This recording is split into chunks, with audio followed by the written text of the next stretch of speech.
네트워크 저 건너편에 계신 여러분들 건강하시죠? 안녕하십니까. 반갑습니다. 안녕하십니까? 예, 코비드 상황 자체가 우리에게는 좀 많은 어떤 학습에 아니면 비즈니스에 아니면 어떤 기술 적용 측면에 있어서 좀 더 걸맞는 어떤 비즈니스 환경, 기술 환경, 적용 환경을 야기하는 내지는 뭐 그런 것들의 원인이 되는 시간이 된 것 같습니다. 어쨌든 이런 시간을 통해 가지고 좀 더 많은 여러분들께 저희가 가지고 있는 새로운 기술 아니면은 그 기술에 대한 적용 부분을 좀 더 많은 루트로 좀 뿌려드릴 수 있는 기회가 된 것 같아서 반갑습니다. 마이크로소프트 애저가 세상에 나온 지도 꽤 된 것 같아요. 벌써 이제 10돌도 넘었고요. 그렇죠. 그렇게 되면서 또 저희가 어떤 프로덕을 담당을 하는 입장에 있으면서도 굉장히 따라가기 힘든 속도로 서비스나 제품들이 애저에서 계속 릴리즈가 되고 있습니다. 그리고 또 뭐 많은 서비스들이 분명히 있긴 합니다만 그 중에서도 최근 한 3, 4년 혹은 4, 5년 혹은 또 네이티브한 도커 환경까지 감안을 하자면은 그래도 한 6년 이상 굉장히 많은 이 빠른 속도로 컨테이너 내지는 또 쿠버네티스와 관련된 기술들이 굉장히 빠른 속도로 뭐 일견 VM을 대체를 하고 있다던가 아니면 그 이상의 서비스를 만들어내고 있는 것 같아요. 네, 저도 회사에서 지금 쿠버네티스 컨테이너 환경을 최근 몇 년간 쭉 보고 있는데요. 날로 굉장히 놀라고 있습니다. 그럼 그 놀라는 부분들이 뭐 쿠버네티스 뭐 이제 이거 안 쓰면은 트렌드에 떨어지는 거 아니야? 내지는 컨테이너고 원래 적용해서 잘 쓰고 있는 건데 뭐가 또 새롭겠어? 뭐 여러 가지 반응들이 있을 수 있는데 도대체 그 깜짝 놀랄 만한 부분들이 어디에 있는지는 저도 글쎄요. 딱히 꼽으라면은 굉장히 많을 거는 같은데 뭐가 좋네, 뭐는 반드시 써야 되네, 이걸 또 어떻게 활용을 하는 게 최고네, 이런 데에 대한 부분들은 글쎄 뭐랄까 이렇게 딱 손으로 꽉 잡기가 좀 어려운 거는 같아요. 예, 이 컨테이너 시장이 진짜 엄청 큰 것 같아요. 네. 애저 클라우드도 지금 컨테이너 쿠버네티스 해가지고 거의 내재화된 인프라서부터 많이 바뀌는 부분이 분명히 있습니다. 이게 참 그렇습니다. 이게 어떻게 보면 좀 두루뭉술할 수 있는 요건이기도 한데요. 자, 내재화가 되어 간다. 클라우드에서. 어떻게? 이 두루뭉술한 부분들을 우리가 오늘은 어쨌든 한번 하나하나 짚어가면서 좀 깊이 있는 시간을 좀 마련을 해볼 수 있도록 하겠습니다. 자, 그러면 뭐 슬라이드를 한번 들어가 볼까요? 네, 자, 이 안에는 상당 부분 기술적인 요건들도 포함이 되어 있을 수는 있겠지만 특히 적용이나 컨테이너 환경과 쿠버네티스를 통해서 아우러지는 전반적인 인프라 단의 운영 환경들, 뭐 데브옵스 하고 CI/CD 영역까지도 분명히 확장이 되겠습니다만은 어떤 식으로 구현이 될 수 있는지에 대한 적용 요건들도 오늘 좀 살펴볼 수 있는 시간을 가져보도록 하겠습니다. 근데 이 마이크로소프트가 말이죠. 뭐 제가 처음 입사할 때만 하더라도 저는 이제 오픈소스 부분들을 담당을 하는 어떤 오픈소스 제품과 오픈소스 기술이 마이크로소프트의 클라우드 플랫폼에 어떻게 녹아 있는가로 제가 마이크로소프트에서 첫 경력을 시작을 하긴 했습니다. 그리고 또 최영락 차장님께서 입사를 했을 때는 이제 개발자 친화적인 요건들을 담당을 하는 개발자 제품 PM으로서 그리고 또 개발자 커뮤니티와 함께 상생할 수 있는 어떤 에코시스템을 만들어가는 어떤 에반젤리스트로서 일을 하고 계시는데 마이크로소프트가 어쨌든 굉장히 많은 변화를 오픈소스 측면에서 가져오고 있어요. 그렇죠? 네, 정말 굉장한 변화를 가지고 있고 있습니다. 특히 예전에 마이크로소프트 하면은 리눅스는 암이다. 그렇게 네네. 이야기했던 그분은 이제 시절이죠. 안 계세요. 안 계시죠? 예, 예, 민망할 정도긴 합니다만, 예. 이제 지금 보시는 화면과 같이 마이크로소프트는 리눅스 사랑한다라고 예. 발표를 했고요. 네네네. 심지어 지금 리눅스 파운데이션이라고 해서 오픈소스 재단이 있는데 네. 마이크로소프트는 그 리눅스 파운데이션에 지금 플래티넘 멤버로 속해 있습니다. 굉장히 그러니까 단순히 속해 있는 것뿐만 아니라 많은 오픈소스 기여를 실제로 직접 하고 있고요. 예, 좋아요. 그러면서 또 한번 굉장히 충격적인 뉴스이기도 했죠. GitHub와 함께 마이크로소프트가 가족이 되었다. 그리고 GitHub가 마이크로소프트와 함께 가족이 되었다. 근데 또 이 놀랄만한 사실에 연계해가지고서 이제 마이크로소프트가 저 빨간색 보이시죠? 네. NPM마저도 함께 가족으로 맞이를 했습니다. 이건 이 어떻게 평하세요? npm이라는 게 예, 특히 노드.js라고 해가지고 프론트엔드 개발자분들이 네, 진짜 거의 밥 먹듯이 쓰는 명령어입니다. 네, 그래서 이제 노드.js, 자바스크립트 이쪽에 패키지를 관리하는 네, 이제 노드.js 패키지 매니지먼트라고 보실 수 있는데요. 네, 요 GitHub 회사에서 네. 이 npm을 인수했습니다. 네. 인수, 합병, 뭐 이 합정연행 자체가 더 이상 낯설은 부분은 아니죠. 특히 IT와 이머징 테크놀로지를 다루는 입장에서는 굉장히 중요한 건데 이것들은 인수합병을 했다, 가족이 됐다의 어떤 의미를 부여하기보다는 조금 더 통합된 프레임워크와 통합된 개발 환경 자체를 클라우드에 어떻게 네이티브하게 플러그인을 시킬 수 있겠느냐라는 고민이, 즉 원스톱으로 뭔가 가장 많이 사용되는 영역들부터 해가지고서 한 번에 쭉 아우를 수 있는 기술 스택을 만들어가는 입장에서 보면 마이크로소프트는 분명히 이전의 회사의 느낌은 많이 떨궈지는 것 같다는 생각이 듭니다. 또한 이것이 예. 어떻게 보면은 소비자, 이제 네. 여러분들 고객분들께서 쓰시는 그런 환경의 변화도 있겠지만요. 마이크로소프트 내부에서도 굉장히 많은 변화를 가지고 왔습니다. 예전 같은 경우 마이크로소프트에서 내부에서 개발을 할 때 네. 기트를 쓴다. 상상할 수가 없었어요. 지금은 그쵸, 그런데 코드플렉스가 있었으니까 그쵸. 그렇지만 하도 그런데 하더라도. 지금은 마이크로소프트 내부에서 기트허브를 엄청 많이 사용하고 있고요. 네. 자체 기트도 다 많이 사용을 하고 있고요. 뭐 npm 그런 패키지도 직접 다 사용을 하고 있는 겁니다. 그래서 이제 이 엄청 사용을 하고 있다라는 부분을 좀 더 부연을 하자면 마이크로소프트는 자사가 가지고 있었던 이제 코드 래퍼 운영 그 플랫폼이 있었어요. 그게 코드플렉스라는 것인데 이제 코드플렉스를 저희가 완전히 fully 이제 GitHub으로 마이그레이션을 한 거죠. 사실 그 엄청이라는 얘기는 이제 100% GitHub를 사용을 하고 있다라는 얘기로 보시면 될 것 같습니다. 그럼 과연 이러한 변화들이 이제 컨테이너라이제이션 환경 그리고 쿠버네티스로 오케스트레이션을 해가는 이 환경 자체가 아우를 수 있는, 포용할 수 있는 요건으로도 이야기가 되겠는데요. 오늘 중점적으로 우리가 이야기할 부분은 마이크로소프트 애저가 어떻게 쿠버네티스와 함께 좀 더 깊이 설명을 좀 드리고 싶어요. 분명한 부분은 이 컨테이너, 도커, 그리고 쿠버네티스 모두 다 오픈소스입니다. 맞습니다. 그렇기 때문에 이러한 오픈소스가 이 점점 변화하는 이 시장에서 네. 마이크로소프트 애저와 함께 네. 어떤 식으로 같이 가느냐에 대한 부분에서 네. 여러 가지 혁신을 예. 오늘 이제 주제로 해가지고 네. 이야기를 하고자 합니다. 오늘 좀 더 좀 드라이할 수는 있겠지만은 어떻게 본질적으로 지금 시청자 여러분들 자체가 쿠버네티스를 많이 들어오셨음에도 불구하고 어떤 식으로 찾아가야 되는가 길을, 이런 부분도 있을 수 있겠지만 또 한편으로는 이미 적용을 하시고서 사용을 해오시는 분들이 많기 때문에 이 넓은 스펙트럼을 어쨌든 저희가 최선을 다해서 다소 좀 드라이 하더라도 좀 챙겨가면서 여러분들이 필요로 하는 내용들을 좀 전달을 해드릴 수 있도록 하겠습니다. 자, 그럼 본격. 체인지와 챌린지라고 써놓으셨네요. 그쵸. 이거 뭐 말 그대로 변화와 도전입니까? 아니면 변화와 아니면 힘든 부분입니까? 변화하면서 네. 고민하고 도전하는 이제 꼭 마이크로소프트만이 아니라 네. 우리 다 같이 고민하는 부분에 대해서 먼저 이야기를 하고자 합니다. 인문학적 소양이 보이시는 분이세요. 네. 한번 감사합니다. 보실까요? 예. VM은 우리가 다 안단 말이에요. 그쵸. 가상머신. 이거는 뭐 예전에 프라이빗한 환경에서 뭐 예를 들면 VM웨어라던가 시트릭스라던가 아니면 오픈소스 진영의 뭐 젠이라던가 이런 것들을 통해서 우리가 VM에 대한 적용은 상당히 익숙한 부분이기도 해요.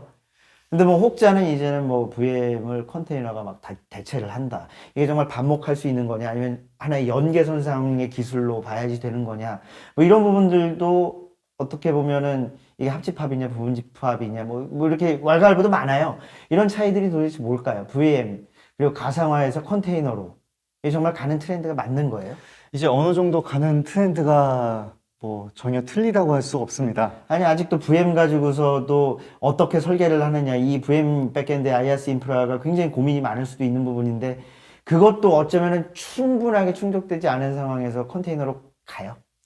네, 컨테이너로 지금 많이 가고 있고요. 왜 그래야지 되는 뭐 어떤 타당한 개연성이 있는 요건들은 개연성이라기보다 예. 요 위에서 지금 보시면요. 그래프가 이렇게 있어요. 네네. 근데 VM이 발전할 수 있었던 이유가 네.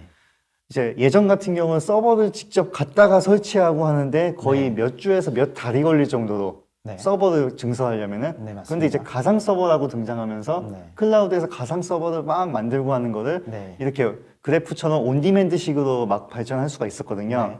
그런데 이 현실이 점점 서비스가 복잡해지면서 네.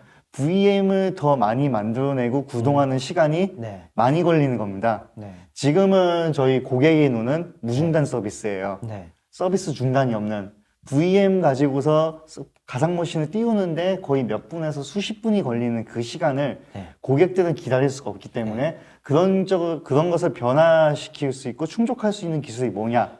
그것이 바로 컨테이너라는 겁니다. 빨리빨리는 그러면 대한민국 국민, 대한민국의 속성이 아니라 이제 글로벌한 속성으로 이제 글로벌 바꾸는 속성이죠. 좋습니다. 자, 어쨌든 이 그래프는 일종의 이제 탑앤다운에 대한 플럭추에이션이 점점 상세해지면서 그 간극이 좀 더 촘촘해질 수 있다라는 요건으로도 해석이 될 수는 있겠는데요. 자, 이제는 수분, 수십 분에서 수분, 뭐 커다란 클러스터 팜을 만들면은 수개월의 뭐 경우에 따라서는 기간계를 옮길 때는 1년 이상도 걸리는 경우들이 많았었죠. 온프레미스가 가지고 있었던 당시에 뭐 레가시 환경이라고 얘기하기는 어렵습니다만 온프레미스가 가지고 있었던 어쩔 수 없는 상황을 VM이 극복을 해줬고 이제 그 VM이 극복된 요건마저도 더 단축되면서 이제는 정말 말 그대로 애자일한 게 에브리웨어로 그쵸. 가는 거죠. 좋습니다. 뭐 이 정도의 이야기들은 여러분들 역시도 지금 함께 시청을 해주시는 분들도 상당 부분 이미 이해를 하고 계시는 부분이라고 생각이 됩니다. 근데 여기 보니까 또 넷플릭스 요건이 있네요. 넷플릭스는 굉장히 마이크로 서비스로 나누어서 서비스하기로 유명했던 회사고 그 복잡도를 굉장히 이머징 테크 당시에 이제 뭐 초기 쿠버네티스 뭐 요건으로 해서 많이 풀어나가는 회사로도 유명하기도 해요. 단순히 이제 온디맨드 비디오를 쭉 뿌려주는 요건이 아니라 뭐 이런 부분들로 보면은 하나의 사례로서도 잠시 또 언급이 될 수도 있겠네요. 네. 예. 우리가 이제 생각하는 여러 가지 서비스들이 결국은 우리가 많이 고민하는 이유가 네. 어떻게 서비스 더 잘할 수 있고 안정적으로 할 수 있고 그리고 이제 아까 얘기했던 무중단 어떻게 더 빠르게 배포할 수 있느냐 네. 여러 가지 고민해서 넷플릭스 같은 경우는 소위 말해서 하나의 웹페이지가 있다고 하면은 네. 거기에 거의 한 몇백 개의 컨테이너가 내부에서 돌아가면서 그것이 각각을 서비스하는 식으로 네. 그렇게 아키텍처를 설계해가지고서 서비스를 이뤄냈습니다. 네. 이러한 사례들이 이제 잘 이제 많이 이야기가 되면서 네. 이제 점차 컨테이너에 대한 신뢰를 얻게 되었습니다. 오케이.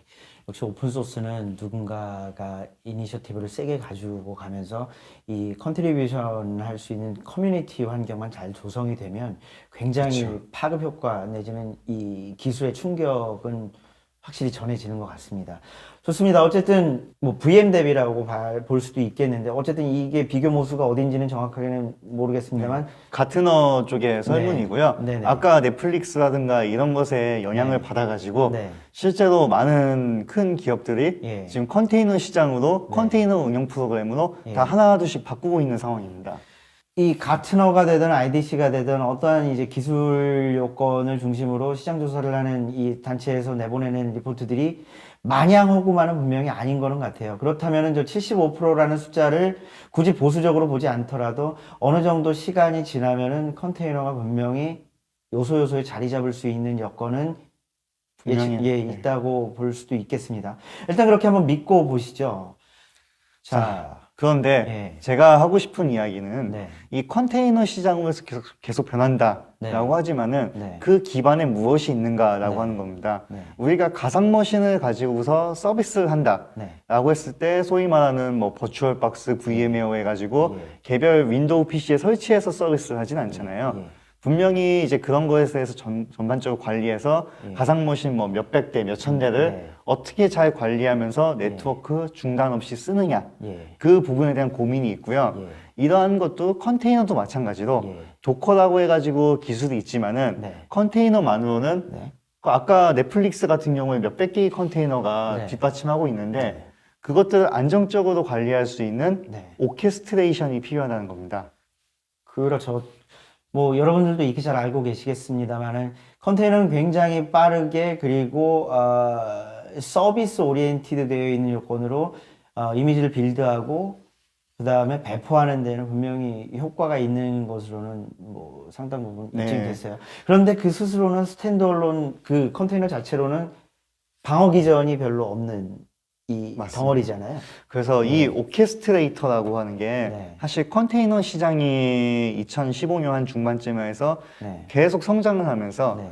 이 오케스트레이터에 대한 다양한 제품들이 사실 있었어요. 예. 쿠버네티스뿐만 아니라 뭐 도커, 수엄, 예. 뭐 DCOS, 디코스, 뭐 예. 여러 가지가 있었는데 예. 그 중에서 제일 인정받은 네. 특히 커뮤니티와 함께 오픈소스 커뮤니티와 네. 함께 많이 성장한 것이 예. 바로 이 쿠버네티스라는 겁니다. 그 좋은 말들을 뭐 다양하게 선택하고 사용할 수 있다. 뭐 커뮤니티가 함께 하면서 뭐 커간다. 각 벤더들도 참여를 해가지고서 뭐 특히 이제 SLA를 보장을 하는 요건까지도 끌어올리고 있다.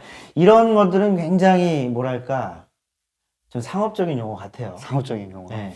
상업적인 용어 같습니다만은 그 이면에 있는 그 기반에 대한 성장, 기술 기반이 성장할 수 있었던 것들은 우리가 함께 뭔가를 발전시켜 왔다라는 거고 그 함께 발전시키는 이유는 서로가 불편함을 인식했고 서로가 해결하고자 하는 방향을 찾아간다라는 건 거죠. 뭐 예를 들자면 리눅스가 가장 대표적인 건데 이제는 명실공히 기업형 이 백엔드 서버용 OS로는 뭐 의구심 없이 더 이상 의심 없이 받아들일 수 있는 기술 스택이 된 것처럼 컨테이너와 쿠버네티스 역시도 분명히 그렇게 자리매김을 이미 하고 있기도 하지만 좀 더 이 콘크리트한 수준으로 포지셔닝을 할 수 있을 것 같아요. 뭔가 이걸 좀 더 뭔가 좀 긱스럽게 이야기를 할 수 있었으면 더 좋겠다라는 생각이 좀 들긴 합니다. 예. 개발자스럽지 않게 준비했는데 개발자스러웠으면 좋겠다라고 얘기하고 뭐 계십니다. 저는 좀 그래 보여요. 예. 그래서 준비했습니다. 예. 지금 쿠버네티스란 일단 쿠버네티스 도대체 이게 쿠버네티스란 무엇인가? 근데 최양락 차장님, 우리가 지금 뭐 쿠버네티스 101 하는 건 아니죠. 그쵸. 100 하는 건 아니죠.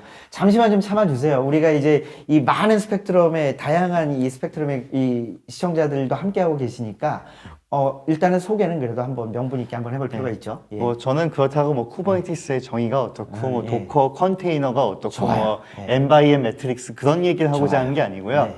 이 도커라는 용어 컨테이너가 네. 우리가 항구에서 보면은 해안 그 바닷가에 항구에서 예. 보면 컨테이너가 막 많잖아요. 그렇죠. 네. 이 쿠버네티스라는 이 어원이 네. 그 컨테이너가 실린 네. 배가 이렇게 항해를 하잖아요. 네. 그 항해하는 그 돛을 상징해가지고서 형상화해가지고서 이 쿠버네티스라는 이름이 나온 그리스어라는 어원이에요. 저희 파란색 쿠버네티스의 이제 커뮤니티 로고를 보게 되면은 이 배 키가 이렇게 있죠. 그쵸. 그리고 또 저기 이제 우리가 쿠버네티스 하면 또 필연적으로 따라오는 건데 아직은 또 왠지 유명한 것 같지는 않은데 우리가 부르는 보통 우리 용어로는 헬름, 영어로는 헬름이죠. 그걸 역시도 이제 키 모양이고 오케스트레이션을 한다라는 이 요건으로 저 그림이 나온 것 같아요. 그렇죠. 네. 그래서 컨테이너가 많이 실린 게 있을 때 네. 그것을 어떻게 네. 배에서 항해하면서 안정적으로 운항을 하느냐. 네. 그걸 형상해 왔다는 얘기를 저는 예. 이야기하고 싶었고요. 네. 뭐 밑에 있는 역사 뭐 네. 여러 가지가 있겠지만은 네. 사실 쿠버네티스의 시작은 마이크로소프트가 아닌 구글입니다. 네. 인정할 건 인정해야죠. 그럼요. 그렇죠. 오픈 소스잖아요, 또 게다가. 그렇죠. 예. 그래서 구글에서 오픈 소스화한 거고요. 네. 뭐 3명의 파운더가 같이 시작을 네. 했고 그것이 이제 기트허브에 예. 공개가 되고 하면서 계속해서 발전을 정말 빠르게 하고 있고 네. 하는 부분에 대한 뭐 얘기를 하고 싶었고요. 네. 어떻게 보면 아까 좀 뜬구름적인 이야기보다는 네. 조금 더 구체적인 얘기라고 볼 수 있겠죠. 네. 알겠습니다. 쿠버네티스는 어쩌면 이제 컨테이너를 많이 실은 이 배를 어떻게 또 잘 항해하게 할 수 있는가. 키 역할을 할 수 있는 오케스트레이터다. 즉, 컨테이너를 오케스트레이션 할 수 있는 거다. 그리고 비록 짧은 역사를 가지고 있지만 굉장히 커뮤니티로부터 호응을 받은 이제 구글에서 최초 이제 기여가 된 코드다. 그런 것이 결국 이제 널리 세상을 이롭게 하기 위해서 더 많이 발전할 수 있는 GitHub 채널을 또 타기도 했다라는 거죠. 네, 맞습니다. 네, 좋습니다. 예, 이 부분이 진짜 긱스러운 얘기죠. 네, 쿠버네티스 그렇죠. 왠지 좀 101, 있어 보이는 거. 예, 예. 101. 101. 예. 예, 굉장히 복잡해 보이는데요. 네. 어쨌든 여기 위에 보시면은 관리 노드가 있고 네. 거기 밑에 보면 이제 컴퓨터 노드, 실제 네. 슬레이브 노드라고도 불리는 네. 해가지고서 실제로 컨테이너들은 그 슬레이브 노드라든가 그런 쪽의 컴퓨터 노드에 네. 실제 VM 위에서 네. 아니면 실제 뭐 물리 머신이 될 수도 있고요. 네. 거기에 컨테이너라는 게 설치가 돼가지고 도커 환경이 설치가 돼서 구동이 되고 있고요. 그것들을 전체적으로 관리하는 네.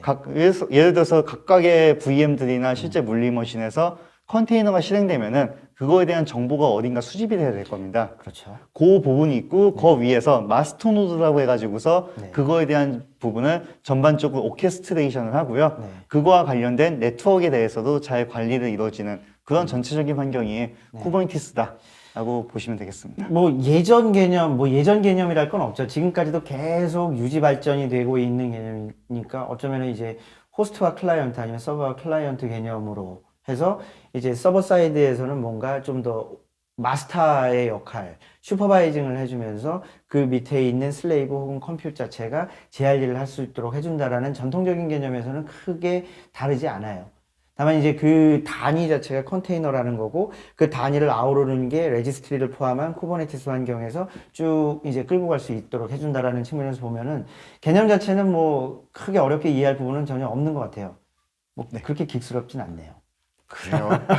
그런데 말입니다. 그런데 말입니다. 네. 그런데 말입니다. 네. 자, 컨테이너 쿠버네티스 네. 만으로 쓰는데 네. 이것만으로도 충분하지 않다. 네. 저는 이 얘기를 오늘 들고 나왔습니다. 저도 그런 게 듣고 싶은 거예요. 도대체 쿠버네티스가 컨테이너가 뭐가 있네, 오케스트레이션을 하네, 이런 거 말고 좀 몸에 와닿는 것들, 그것을 아우르면서 도대체 어떤 이 컴포넌트들이 이 컨테이너로 운영할 수 있는 환경, 그리고 쿠버네티스가 제 역할을 오케스트레이션을 하면서 어떻게 서비스를 배포하고, 그리고 서비스에서 리비전이 발생을 할 때 즉각 응대를 하면서 신규 이 리비전된 요건을 다시 배포를 하면서 지속적으로 고객과 소통을 할 수 있는 채널을 만들어낼 수 있는지, 이런 것들을 좀 알고 싶어요. 네. 우리가 어떻게 보면 보통 오픈소스, 네. 밝은 면을 이야기할 때는 정말 빠르게 개발이 되고 있고 네. 릴리즈도 막 되고 있고 네. 하는데 그것이 가져다주는 실제적인 우리가 와닿는 현실은 네.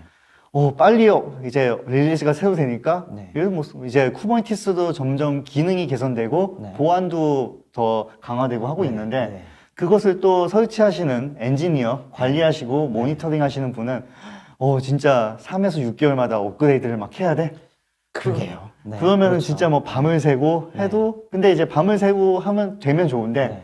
실제로는 오픈소스 소프트웨어의 그 복잡도가 아무래도 있기 때문에 네. 네. 그것을 갖다가 또 설치하고 하는데 뭐가 또 안 돼요. 네.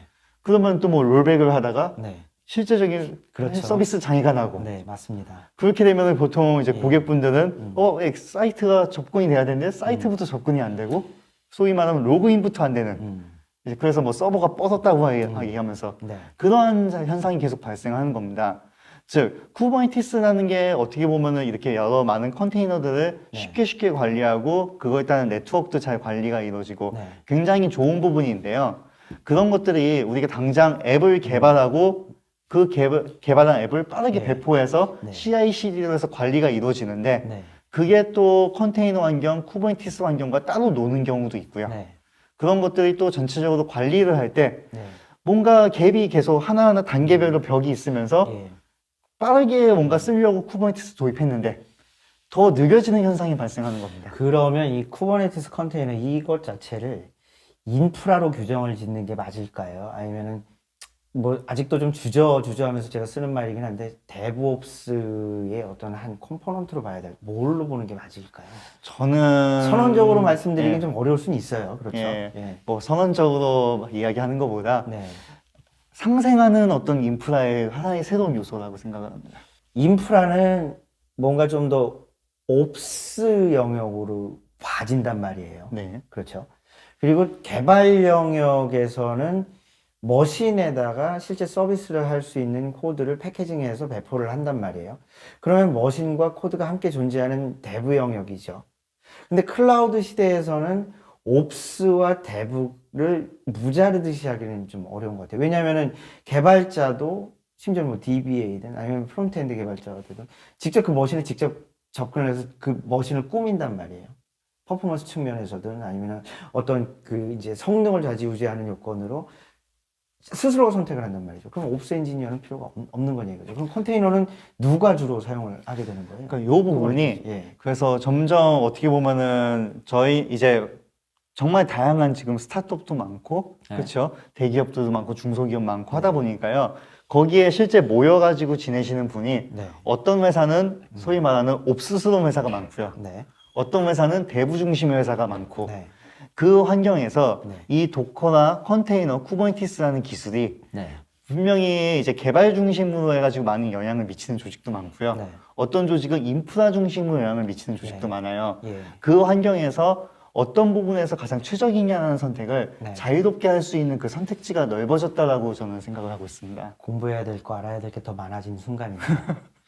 지역적인 하나의 팩터나 팩트 자체를 이렇게 좀 성급하게 저희가 일반화시키려고 하는 건 아닙니다. 하지만 분명한 건 인프라의 주된 기술인 것처럼 보이는 게 반드시 인프라 전문가들만 담당을 해야 되는 거는 이제는 아닌 것 같아서 또 개발만 해왔다고 해가지고서 내 코드가 원활하게 배포되고 제대로 성능을 보장하면서 서비스를 웹으로 앱으로 될 수 있도록 해야지 된다라고 해서 이게 개발자 영역으로만 굳어져서는 왠지 안 된다라는 생각이 들어서 그렇기 때문에 어쩌면 이 오케스트레이션 측면에 있어서 이 쿠버네티스라는 존재는 인프라와 개발자 모든 환경 측면에서는 굉장히 중요한 레이어가 될 것 같다는 생각으로 네. 말씀을 드리고 싶었던 거예요. 그리고 이 부분이 굉장히 중요할 수 있는 이유가 예. 보통 쿠버네티스라고 하면 또 많은 분들이 생각할 때 예. 기존에 개발했던 소스를 컨테이너화만 하면은 네. 쿠버네티스가 다 해결해 준다고 생각할 수가 있는데 네, 그렇죠. 거기 이상에서 또 다른 이런 관리적인 요소가 분명히 있다는 부분이고 예. 거기서 인프라 분들이 정말 많이 고생하시는 부분도 있는데 네.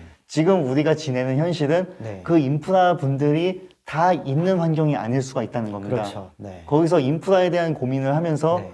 그 인프라 엔지니어 분들도 예. 계속 뭐 밤을 새고 하는 그런 고생을 할 수도 있고요. 네, 그렇죠. 이런 인프라적인 고민을 이제 퍼블릭 클라우드와 같이 할 수 있는 세상이 왔다는 것을 저는 한 번 더 얘기하고 싶었습니다. 좋습니다. 어쨌든 이게 이미 어떠한 지금 여러분들이 함께 경험하고 계신 운영 상황에서 개발 상황에서 어쩌면 계속 부침의 문제로도 보일 수가 있는 건데 그렇다고 해가지고서 어떤 이제 기술 플랫폼을 가지고 있는 회사가 권고하는, 권유하는, 권장하는 방향으로 굳이 따라가실 필요도 없습니다만 한 번쯤은 이제 뭔가 통섭할 수 있는 이런 환경에서 이 쿠버네티스나 컨테이너 기술을 다시 한 번쯤은 머리를 식히면서 들여다보실 필요는 분명히 있을 것 같습니다. 그렇다고 해서 어떤 명확한 해답이 오늘 당장 나오지는 않겠지만 지속적인 시도 그리고 지속적인 이 디베이션 자체가 굉장히 건강하게 자리를 잡게 되면 이 기술은 분명히 어떤 이 사일로들을 넘나들 수 있다라고 생각이 됩니다.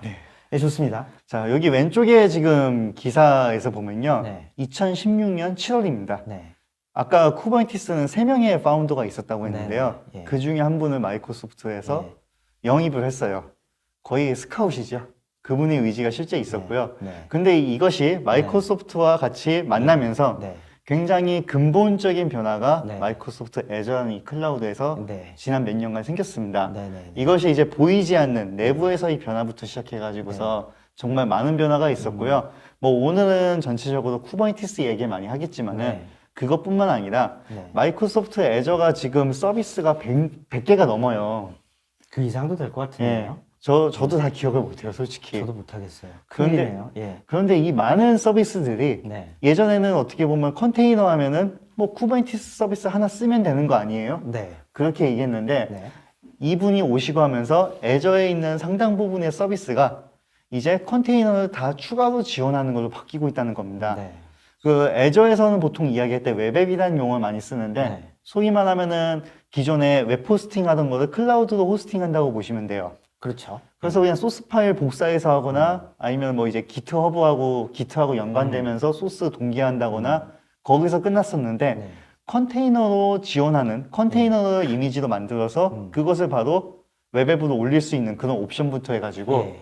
IoT, 머신러닝 서비스 그런 쪽도 바로 컨테이너와 연동해서 바로바로 배포할 수 있는 이런 옵션도 많이 생겼고 예. 뿐만 아니라 이제 그 수많은 옵션들이 이제 컨테이너가 점점 추가가 되고 네. 컨테이너 하면 역시 뭐 많은 분들이 아직도 리눅스 생각하고 계시겠지만은 윈도우도 컨테이너 시장을 무시할 수는 없습니다. 네, 맞습니다. 일단 윈도우의 기본적인 클라이언트 OS 자체로서 아니면 서버 사이드, 서버 쪽의 OS에서도 그래서 굉장히 많이 쓰이고 있죠. 특히 클라이언트는 뭐 그냥 말해야 90%, 적어도 그 이상은 되는 건데 그 안에서도 컨테이너가 동작을 합니다. 그죠? 그래서 이러한 전반적인 시장에서 네. 내부적인 변화부터 이제 리눅스와 윈도우 컨테이너 지원까지 네. 정말 많은 변화들이 지금 지난 몇 년간 발생을 하였고요. 그 중에서 오늘은 쿠버네티스에 대한 변화로 중심으로 이야기할 수 어쨌든 있을 것 같습니다. 뿌듯합니다. 뭐 이미 오픈소스 진영에서 커뮤니티 대표도 경험을 이미 해보셨고, 뭐 제 입장에서는 마이크로소프트의 오픈소스를 이제 담당하는 담당 책임자로서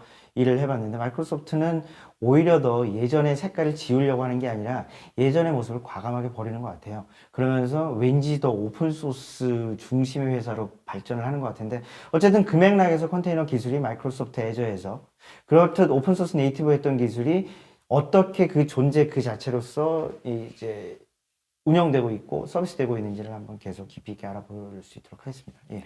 좀 더 깊이 있는 내용을 최영락 차장님이 그동안 경험을 해온 것들, 그리고 마이크로소프트가 스스로 이제 공개하는 화이트 페이퍼나 아니면 기술 문서에서 나오는 요건들을 적용의 어떤 이제 숏컷이라던가 아니면 실제 또 어떻게 구동되고 있는 것들이 있는지를 좀 더 깊이 있게 들여다보는 시간으로 가도록 하겠습니다.